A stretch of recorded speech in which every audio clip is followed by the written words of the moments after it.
All right, what's up, everybody? I hope you're doing well. We are back at it, sharing the rest of the story. Feel like I got through the buildup of everything, and so now there's going to be just a couple things I want to share in the road to getting free from depression, anxiety, purposelessness, and a lack of feeling safe, a lack of feeling understood. There was a pathway to get breakthrough out of all of those things, even depression, those things. So I began to go to this youth group. And at this point, if you are completely lost, like, whoa, where are you? Go back and listen to part 1 through whichever part this is. I'll have it numbered, but go back and listen. Then you'll feel caught up and you'll understand what I'm talking about. So I began to go to this youth group, and I'm going to tell you, like, the just even the feeling of safety with friends was something that I dreamed of. Was something that I desired so deeply, to be understood, to be safe, to feel like I could express myself in joy and not be ashamed about my quirkiness, not be ashamed about the kind of humor that I enjoy, the kind of things that I enjoyed to do, the kind of person that I really was. And I began to just hang out with these people, and I absolutely loved it. And it was crazy, man. Like, I hated high school. I hated school, from the time that it really became slightly serious, middle school through high school. I cheated on everything. Again, I had no purpose. I never even wanted to be in school. Like, I just did school because that's what you do, right? So, I ended up just having this engagement with friends that was just incredible. And I loved it. And during the time that I was in school, I started growing my hair out just instinctively. I just felt like I was free somehow. And at the time I was in ROTC, so you got to keep your hair short, you got to keep it off your ears.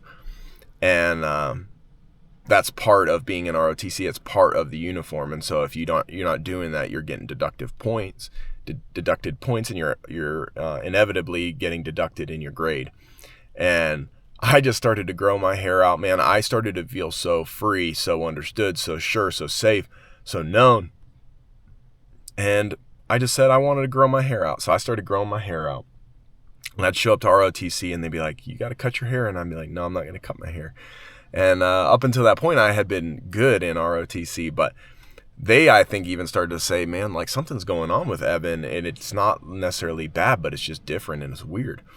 And so, I'm going to this youth group. I'm having new friends. My life is looking up, but I'm still kind of 1 foot with some of my old friends, 1 foot in with new friends, still struggling with drinking, still having these things going on.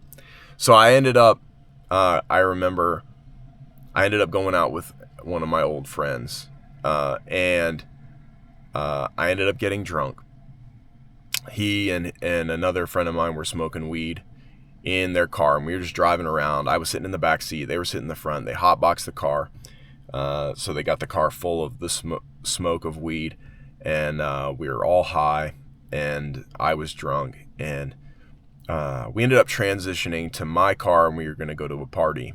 And so we got in my car, and we were around a grocery store, and we both really had to pee, So when you're intoxicated and your mind's all jacked up, you think, oh, well, I'm not going to go, especially as a young person, I'm like, I'm not going to go in that grocery store, right, and expose all this smell to the entire grocery store. So what do? We drive behind the grocery store, we park, and we get out and we go pee in the bushes. Now, when I'm getting back in my car, a cop drives by, and I begin to freak out, and I say, go get in the car. So we jump in the car, right? Worst thing to do. We get in the car, we back out, and we pull off. All of a sudden, I look in my mirror, and I see the cop whips around and starts to follow us.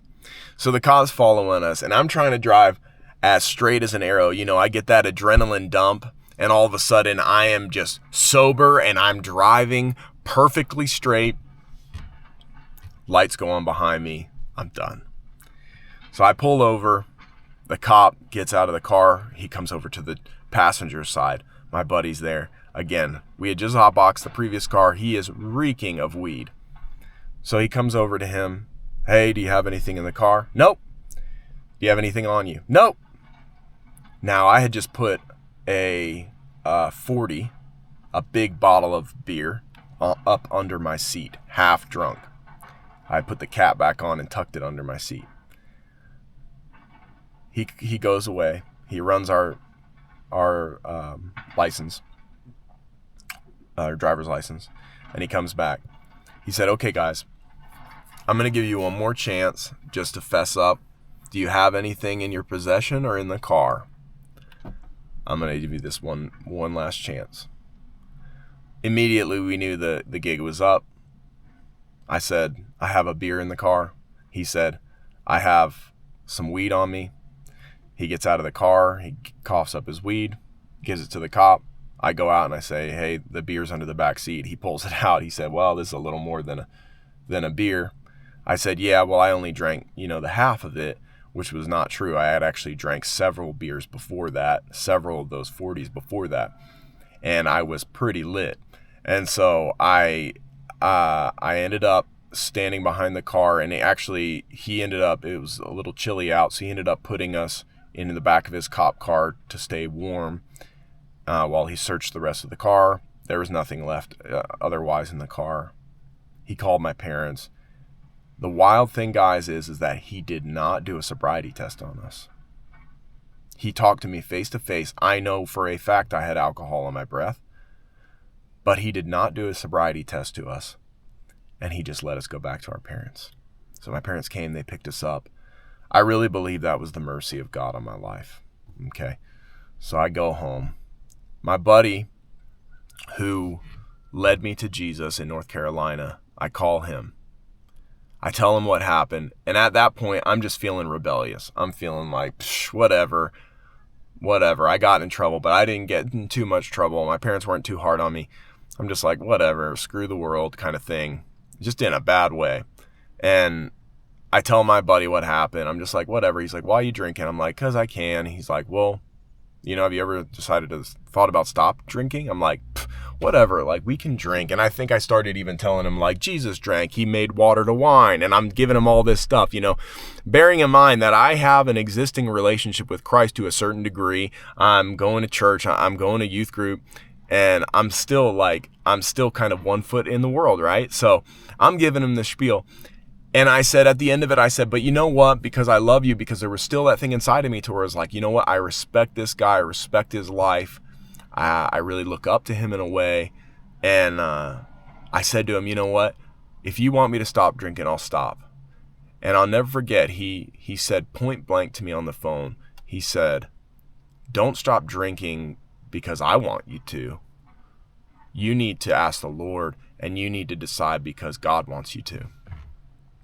And that just set me off. I got pissed and I hung up the phone on him.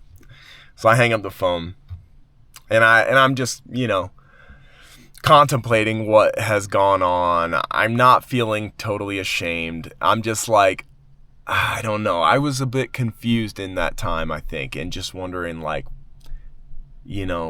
what is this really about? Like, I've enjoyed going to church, and maybe that's you. Maybe you've enjoyed going to church. It's been okay, but it's like you're not really getting the real thing. So it's like you still kind of want to be part of the world. It's still kind of fun. It's still kind of enjoyable. You still like to get drunk. You still like to get high. Like maybe you're not into all these other things that you were into at one point, but you still want to have some fun. Okay, well, I'm going to cap this video here. We'll move on to the next one. But in the next one, I really feel like I'm going to share something that will give you a key to understanding how to be free from these things and how to continue forward in your life. There's some other testimonies as well I can share in future videos. But to get at the point I want to get to, you got to catch this next video. So again, if you haven't listened to the other ones, go back. But if you want to continue with this story, go on to the next one. God bless you guys. I'll see you in the next one.